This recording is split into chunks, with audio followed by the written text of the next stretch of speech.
welcome and thank you for being part of WorkSafe's How Agents and Occupational Rehabilitation Providers Support Recovery and Return to Work webinar. My name is Cameron Ling and I'll be your host for this session. And today I'm joined by three experts.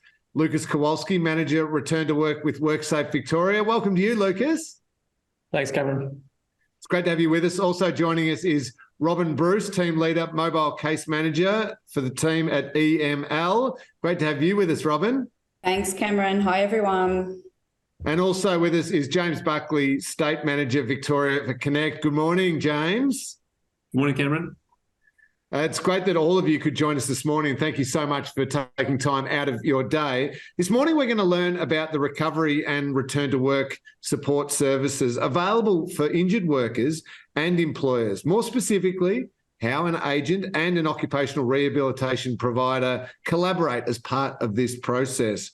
WorkSafe, our representative from EML, one of WorkSafe's agent panel, and an occupational rehabilitation provider representative will talk about the roles WorkSafe agents, OR providers and employers play in the recovery and return to work process. And we'll provide employers with the practical tools to guide and support them.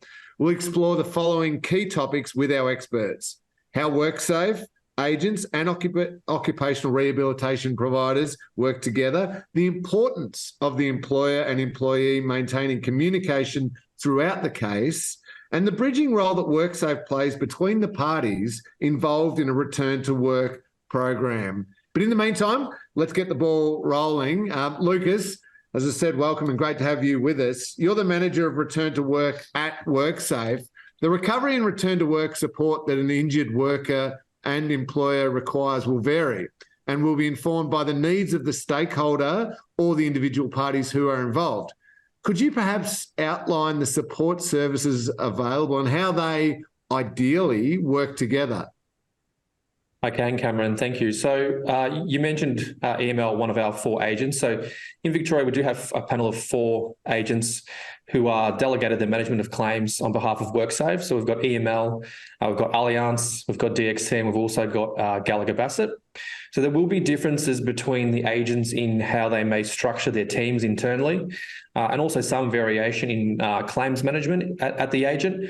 But there will be some key similarities also. So that will be the role of case manager, the mobile case manager, also known as MCM, return to work specialists, and also something introduced in 2018 is the role of a mental injury specialist. So once a claim's been accepted, injured workers and their employers can access that support from those services insofar as recovery return to work. But we also have a WorkSafe approved panel of 22 occupational rehab providers, or sometimes referred to as OR providers. And OR providers receive referrals from our agents. And the purpose of the referral is for clinically backed support with recovery and return to work. And although the agent and the OR provider are from different organisations, a big focus of successful return to work is the collaboration between the two, but also then the collaboration between the injured worker and the employer, because only really when the four stakeholders collaborate very, very well do we see some successful recovery and return to work outcomes. Well, thanks for that, Lucas. If I could perhaps bring you in now, Robin, on that point there. EML is one of WorkSafe's four agents managing claims on behalf of WorkSafe. Could you outline for us how typically the claims management model works and the role of the mobile case manager, as Lucas said, the MCM, at EML? Thanks, Cameron. Yeah, as Lucas mentioned, each agent in Victoria will have a claims management model that will slightly differ from each other, but there will be those key roles that are similar, such as the case manager. So the injured worker and the employer can expect the case manager to be their main or key point of contact, and that case manager will continue to manage the day-to-day processes, such as weekly compensation, overseeing of payments, and communication between all the parties. The role of the mobile case manager was introduced in 2016, and it's a more personal approach. Because I'm a mobile case manager, the mobile case managers come onto a claim and we can attend and assist workers with face-to-face visits at treaters appointments. We can assist employers with return to work planning, attend workplace meetings with both the injured worker and the employer present. We can assist with upgrades, whether it be for a return to work at the pre-injury employer or with an occupational rehab provider being brought in for new employer services. There are some functions that a mobile case manager can do. So we can approve treatments on the spot. So it speeds up that treatment process and getting things approved for the worker to then progress with their recovery and rehab. As I said, a lot of that is face-to-face, which is that personal approach. And we can assist with early and sustainable return to work as well. So I'd like to play a short video now. It outlines the role of the mobile case manager. As a mobile case manager, we're a claims support service. We support the injured worker, we support the employer, and we facilitate the return to work. The difference is that we come to you. When we first get referred, we contact the worker and the employer and we have a chat about the claim. The service is offered in addition to your case manager's role. We're supporting you through any complex matters and helping overcome challenges that may be preventing you from returning to work. We also work with treating healthcare providers like GPs and physios to make sure that we're all working towards the same goal. People say to me, "Oh, you're going to come to my appointment?" I'm like, "Yeah, this is what I do. I support people." And a lot of doctors give a lot of positive feedback. I think when you're face-to-face with them, it gives them a better understanding and a better idea of what we actually do as the insurer. It's really valuable and it's proven that it works. Thanks for that, Robin. It's good to know that the mobile case managers are out there. Can I stay with you for a second? Could you give us an idea about how the MCM is introduced into the workers' support network? So at EML, we encourage the injured worker to take up the offer of mobile case management or manager. So the case manager will discuss what the mobile case manager will do with the injured worker, explain that it can be a telehealth, but mainly face-to-face appointments that we would be attending, going along to the workplace meetings with them, and ask for their permission or their acknowledgement that they are happy to have mobile involvement on a claim.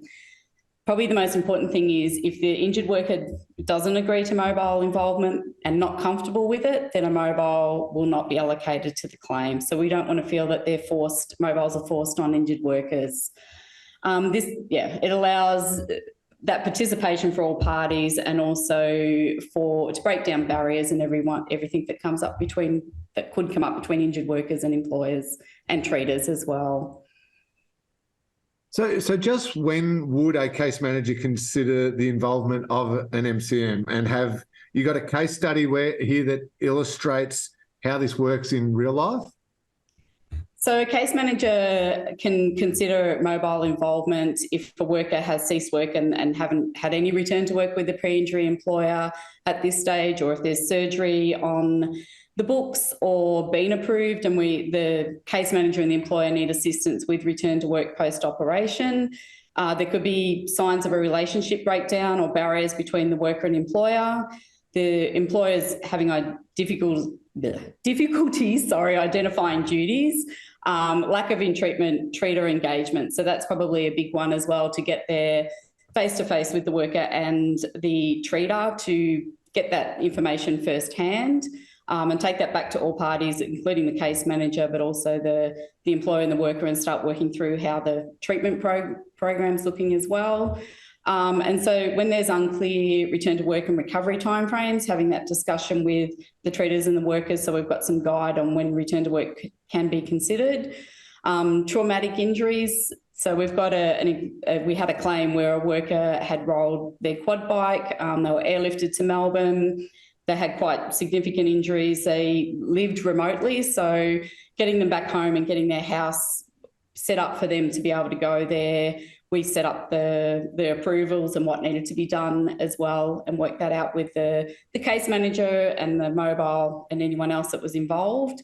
And also the cost of a claim and the impact on the employer. So MCM is a free service provided by the insurer. So, and with EML, we have 16 mobile case managers, and we service regional and metro for face-to-face visits. So it's that personal approach, and that's what the case manager can look at as well, instead of just having the worker feel that, they're a number or calling up on the phone as well. Thanks for that, Robin. Lucas, can I jump back to you for a second? How does an occupational rehabilitation provider fit in here? Yeah, Cameron. So I guess the primary difference will be the background of the person supporting the injured worker, and also, I guess, the purpose of the support. So in Victoria, under the legislation, all workers are entitled to receive support from a WorkSafe approved OR provider. And that's written into the Work Act, or the Workplace Injury Rehabilitation and Compensation Act. So when a claim is accepted, our agents must offer a choice of 3 OR providers to an injured worker on all time lost accepted claims. And those claims are claims where the worker has lost any time from work. So it could be a day, it could be a week. The injured worker will have the right to choose from that list of 3, but they can also choose from the broader list of 22 that WorkSafe approves. And we ask that the choice is made within 14 days. The agent will follow up, so the case manager will contact the worker to check in to see if they've chosen. But if they haven't, the agent can choose on their behalf, and that's something that they will discuss with the injured worker as well. So the referral to OC Rehab or OR is really in addition to the support that the agent will offer, and one really should not replace the other. So the OR provider being involved also doesn't allow an employer, the pre-injury employer, to discharge any of their employer obligations to the OR provider. So within the Work Act, there are obligations on the employer insofar as return to work and return to work planning, and also engagement with the injured worker. So the OR provider is there to assist the employer with meeting those obligations, not to meet them for them. I guess the biggest difference also is that there will be collaboration between the OR provider and the mobile case manager. As Robin's talked about, there are some differences as to what the case manager will do, the MCM, versus the support from an OR provider as well. Thanks for that, Lucas. James, I'd love to bring you in here. Connect is one of the 22 WorkSafe approved occupational rehabilitation providers. Lucas has just mentioned the role of OR providers and the power of collaboration between the parties. Can you tell us a little bit more about OR and the role of the consultant?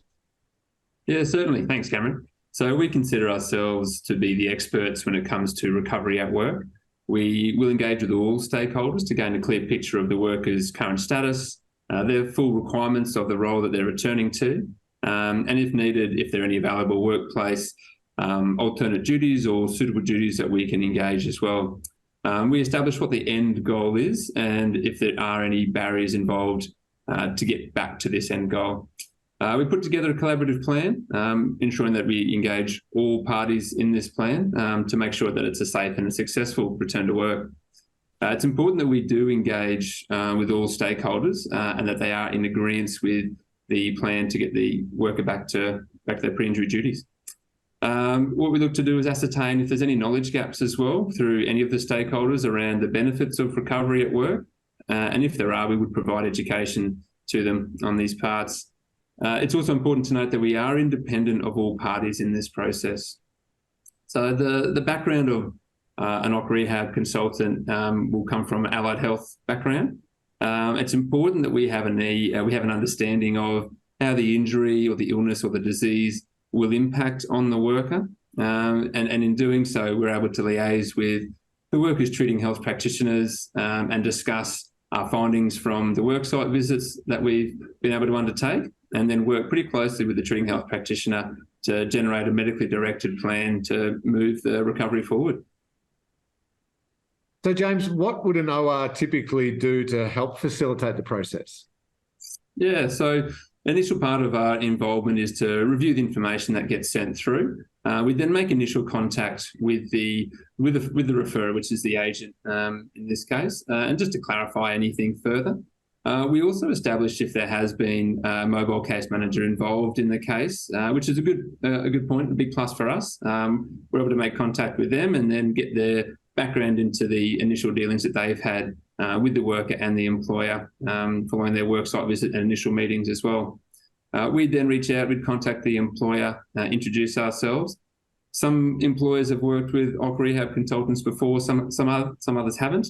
So we spent a bit of time going over our role and what we're there to do and how we're there to assist them, and then what the next steps are. And the next steps are involving the worker and the employer together and establishing an initial assessment at the workplace. We then contact the worker themselves, provide an update on who we are, introduce ourselves, get a bit of a background on where they're up to at this point in time, and then arrange with them the meeting with the worker, with themselves and the employer at the workplace. James, any chance you've got a case study here for us that perhaps describes all of these moving parts you're talking about? Yeah, certainly. So we've received a referral for original employer services from an agent, and upon review of the referral, we've established that a mobile case manager was involved with the case originally, but it was established that there was some significant barriers with regards to establishing suitable duties and then a return to work for this individual. So we were involved. We arranged an initial assessment with the worker and the employer. We then got in touch with the treating health practitioner for the worker, and it was established that further surgery was required for this worker. In order to avoid any delay, which is a key part of our role as well, we were able to link back up with the mobile case manager and get them to approve the surgery in a really quick turnaround, which will enable us to have the surgery quicker and then get back to work a lot sooner and enable a positive outcome. Oh, that's great. Thank you for that, James. Robin, can I get you to jump in here? Could you outline what steps the MCM took to complement the support that was being delivered by the OR provider? So the mobile case manager came onto the claim, attended the surgeon's appointment with the injured worker, went through what was required, discussed where the injured worker's treatment was at, and approved the surgery on the spot. So that sped up that treatment process, which in turn assisted the OR with the return to work planning, because we were able to find out timeframes for recovery, timeframes for capacity upgrades post-surgery, and post that surgery, we attended that as well to ensure that we got that upgrade, so then it could go back to the OR provider for that return to work planning to continue. Lucas, can I bring you in on this now? We've got a number of employers in the audience today. It's good to know that a team of professionals are on the case, but what should they do, the employers? How do they fit in? I think the biggest thing, Cameron, is keeping the communication lines open at the very beginning. So with their own employee or the injured worker, but even at the very beginning of the claim being submitted to the agent, considering some of the support services such as MCM and also Occupational Rehab upfront and as early as possible, especially for some of the small employers out there who may be challenged with either resourcing at their end or even just identifying suitable duties. Depending on the injury and the severity, it could be a mobile case manager who can assist, but also a OR provider.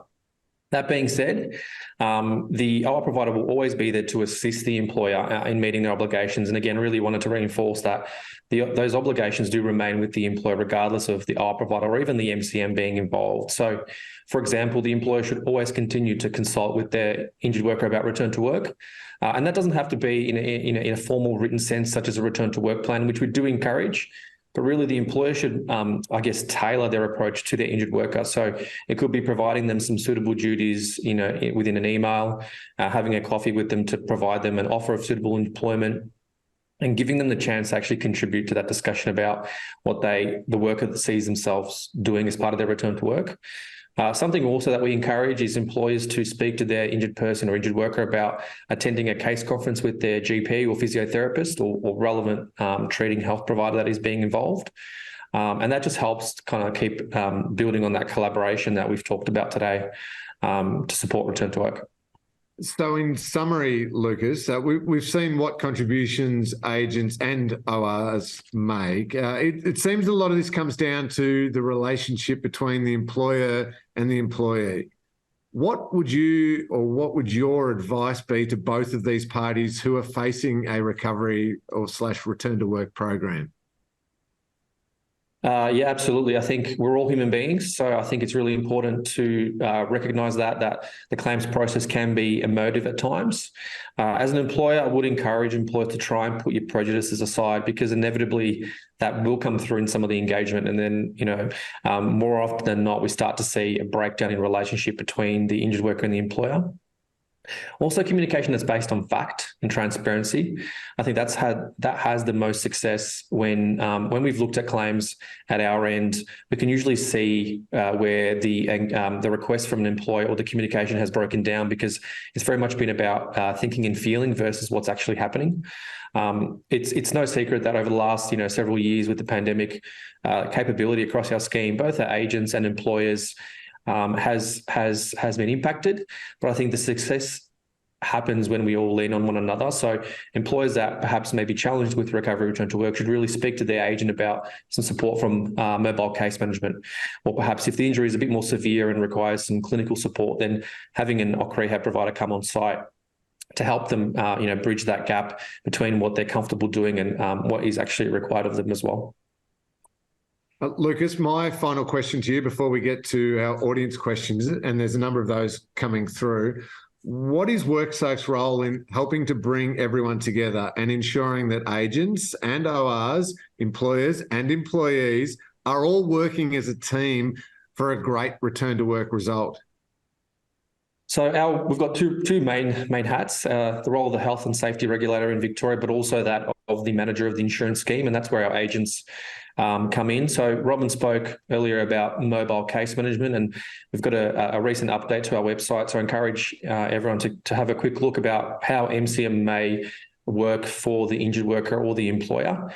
And James also spoke to occupational rehab. So there are some circumstances where, as we've discussed, OC rehab is a bit more appropriate than mobile case management. And again, really encourage the audience to have a look at our website, which not only goes through OC rehab, but each of the support services, when they may be suitable, and also some of the background to the 22 WorkSafe approved providers on our panel as well. I appreciate that. Thank you, Lucas, for sharing with that. I'm going to get to these questions because quite a few are coming through. Keep adding them as you want in your Q&A box on your screen. But a lot of people wanting to ask this one. Terry's asking it, but there's a number of people with him.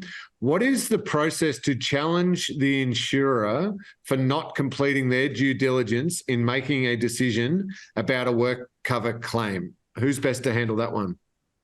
I'm happy to start. I think with our agents, they have a structure that kind of supports the decision-making process. So when a claim is received by an agent, they have a period of time, which is called the eligibility period, to assess whether or not the claim is accepted or not.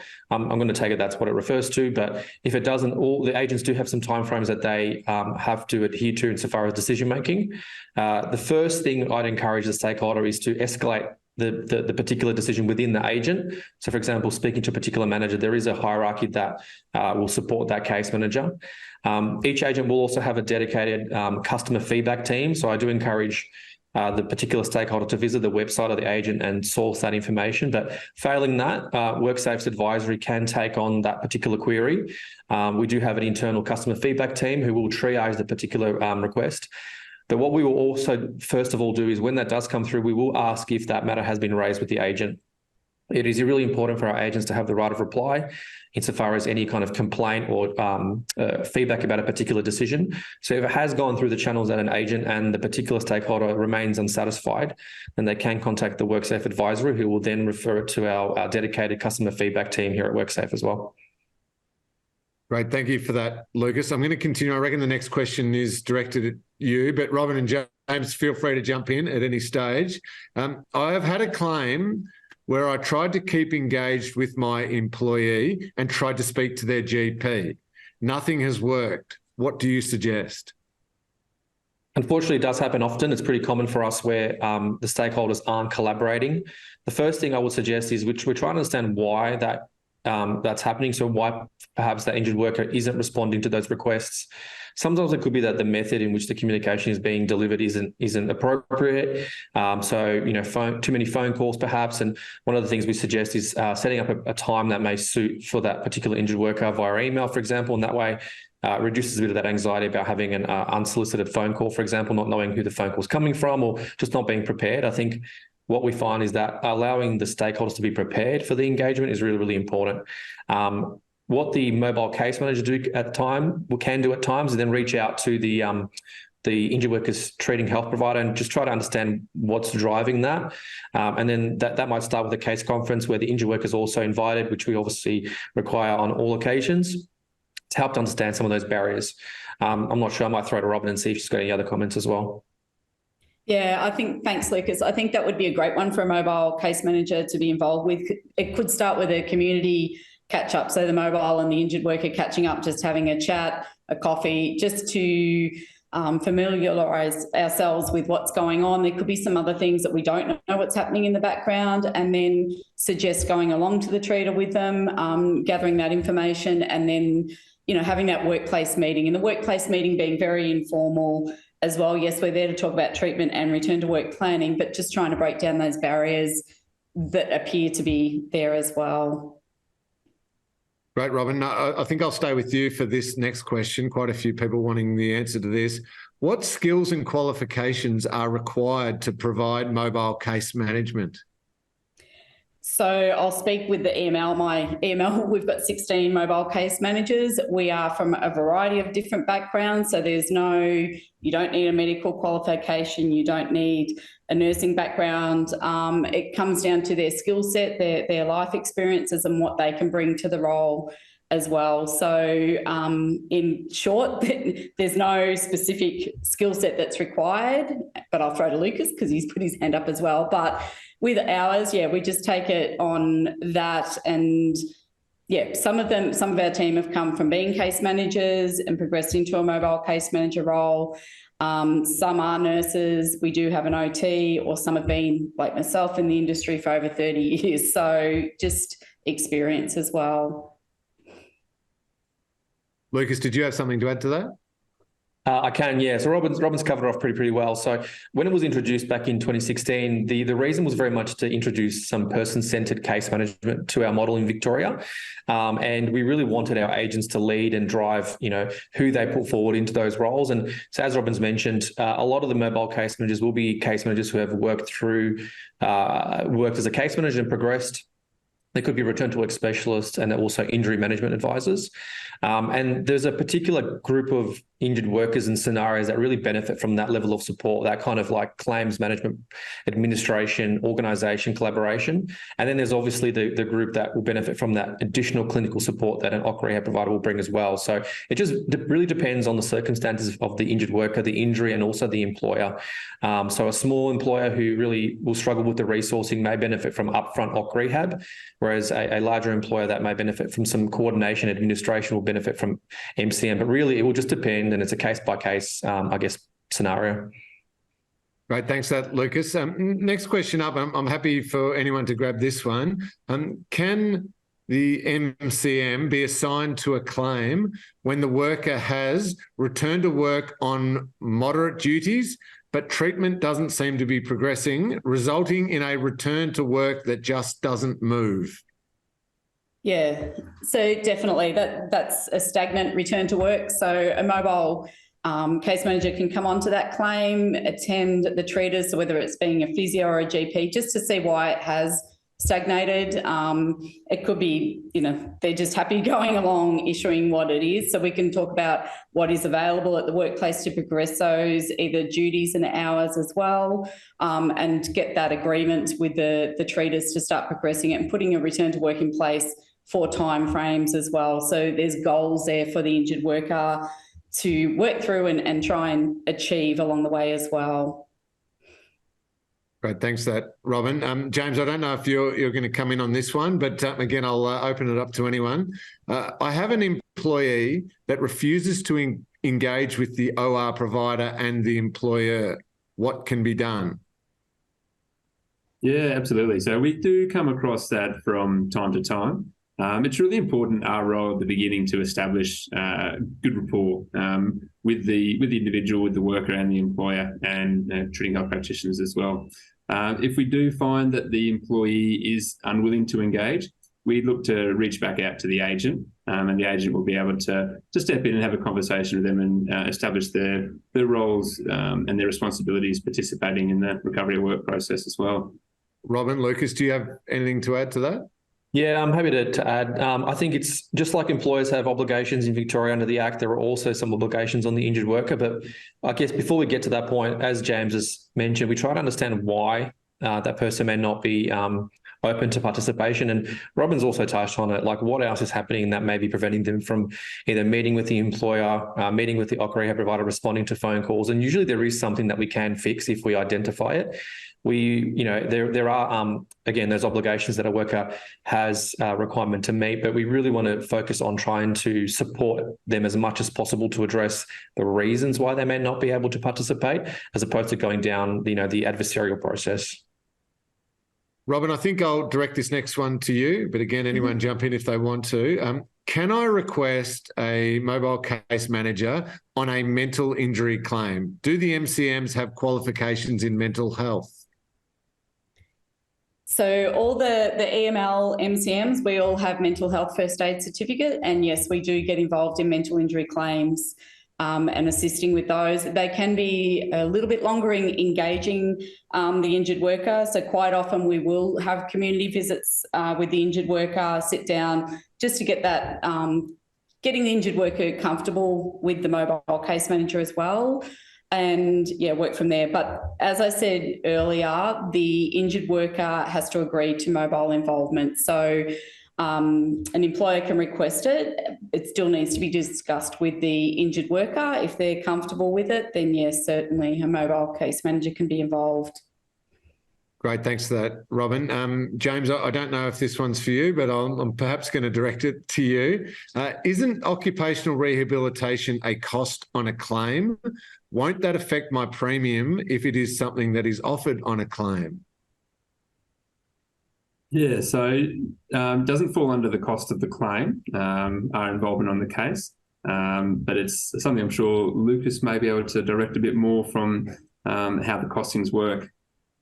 Yeah, so what we consider occupational rehab, it's called a medical and like cost. And I think fundamentally, though, for an employer, the cost will outweigh the benefit. So the benefit will outweigh the cost. So the service is structured in such a way to really support the stakeholder with some structure around return to work and recovery planning. So I think at times employers can be a little bit anxious around the impact on their premium, but all things being equal, there are so many other things that will drive that in Victoria. So, for example, wages, the lack of return to work, how the industry is performing, how the other employers for that employer are performing. So it's a very minor cost, but the outcome can be quite positive and long-term. So I think, yeah, for us, we'd really want to encourage employers to consider the support as early as possible, as opposed to thinking about the impact on cost, because it is really insignificant when we think about not just, I guess, longer term for the injured worker, but also for the business and the impact of having that person away from the workplace may have on other employees. So it really is, quite a effective tool insofar as recovery and return to work.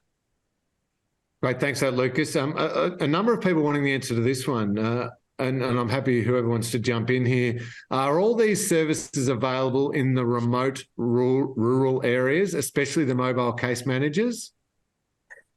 So I can talk to it and I'll see. Oh, you go for it, Robin. Sorry, Lucas. At EML, yes, definitely. So as I said earlier, we've got a team of 16. So we have mobile case managers all around Victoria. We can go as far as Mildura up to the border of Albury-Wodonga, Phillip Island. So we have them, metro and regionally, but that is email. So I can't speak for other insurers, but yes, definitely. And that face-to-face component, that's why we have our team spread out across Victoria. So it's not just a phone service, it's that face-to-face personal component of the claim as well. Yeah, just second to that. Yeah, absolutely. I think one of the biggest things is that, WorkSafe is here for the state of Victoria, not just metropolitan Melbourne. So with both the 4 agents and also our panel of OR providers, the key is that they can support workers as far as Warrnambool, as north as Mildura, and, all throughout metropolitan Melbourne. And even when we do procure our panel of OC rehab providers, one of the questions is, how will you service the state of Victoria? So I think it's important that, as you can see with our agricultural campaign, that's regionally based. So we need to have the support available in regional Victoria to support those injured workers if they are injured, just as much as we do here in Melbourne as well. So it is state-based, and it just really depends on the agent to an extent, but then also we do have that panel of OC rehab providers who can service the majority of Victoria as a state. This one, and I think perhaps to you, Robin, but it might be also you jumping in, Lucas. If an MCM is brought on board in the case of breakdown in employer-employee relationship, does the MCM effectively then take the place of the return to work coordinator? Definitely not. No, we're there just to bring all parties together. So the return to work coordinator will still have their responsibilities within the workplace and for the employer. So we would be working with the injured worker and the return to work coordinator and / employer to try and break down those barriers and progress a return to work. Great. Thank you, Robin. Next one, I might need a little bit of help with some of the acronyms. There's a few. When would you opt for a mobile case manager over an OC rehab provider in OES? What is OES? Can I?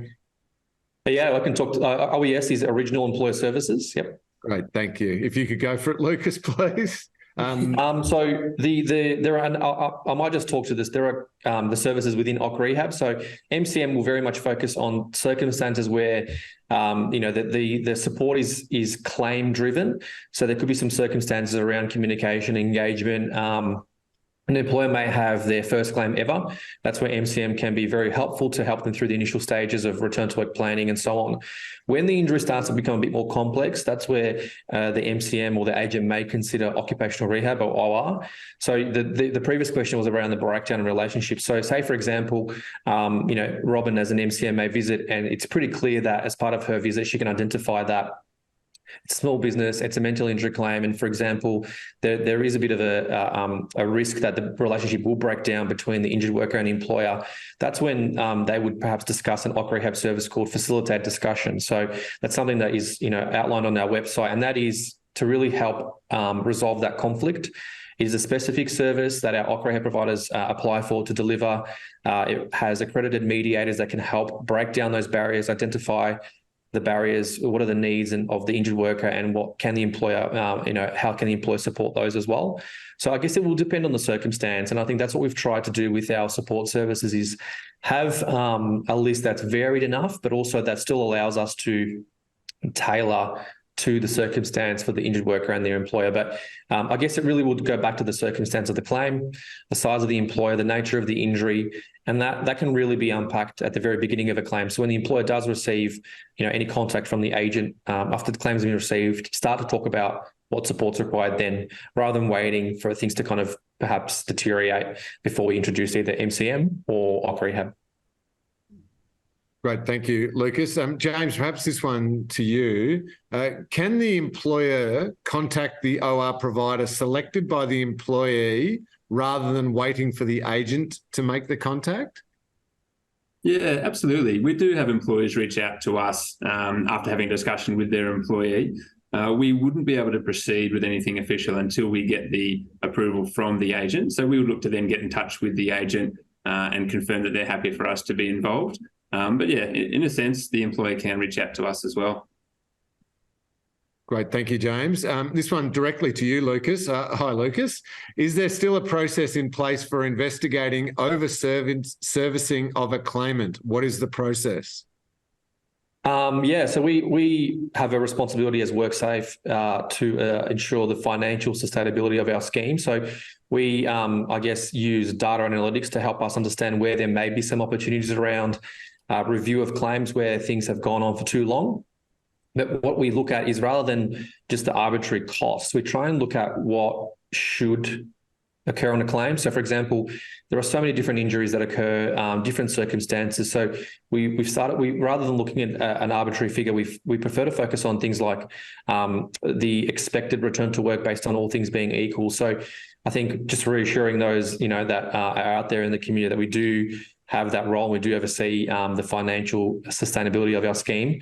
And it's also just balancing the needs of the injured worker. So on paper, it may seem like, the servicing should stop. But then when we start to look into the detail and some of the discussions between the agent and the injured worker and the employer, it's pretty clear that the support should continue, even though, initially it may look like it should have stopped. So yes, absolutely. Great. Thank you, Lucas. James, this one to you. What if the worker cannot return to their previous employer? What does the OR do then, / what is their role? Yeah, so that's a very good question. We work off what we call the hierarchy of return to work. So our initial goal would be to return the worker to their original role with their original employer. If that wasn't applicable for a multitude of reasons, we would then see if there is a different role, an alternate role with their original employer. And once again, if that wasn't appropriate, we'd then look to move the worker into what we call new employer services. We would then try to ascertain if we could find them employment with in the same role, but with a new employer. And then the final rung is an alternate role with a new employer. So the steps that we would go through, we'd look to make sure all stones were looked under to make sure that we found out if there were any appropriate methods we could get the worker back to the original employer. But if that fails for, as I said, a multitude of reasons, then we can go down the new employer stream.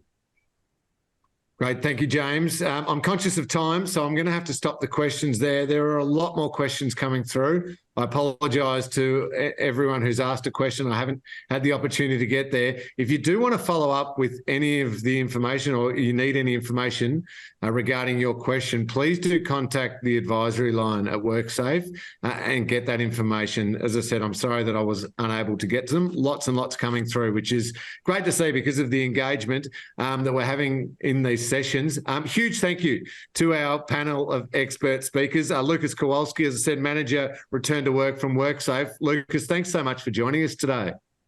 Thanks for having me, Cameron. It's great to have you with us, but also thank you to Robin Bruce, Team Leader, Mobile Case Manager with the team at EML. Thank you so much for your time, Robin. Thanks, Cameron, and thanks everyone for joining. And also a big thank you to James Buckley, State Manager, Victoria for Connect. Thanks, James. It was a pleasure. Thank you.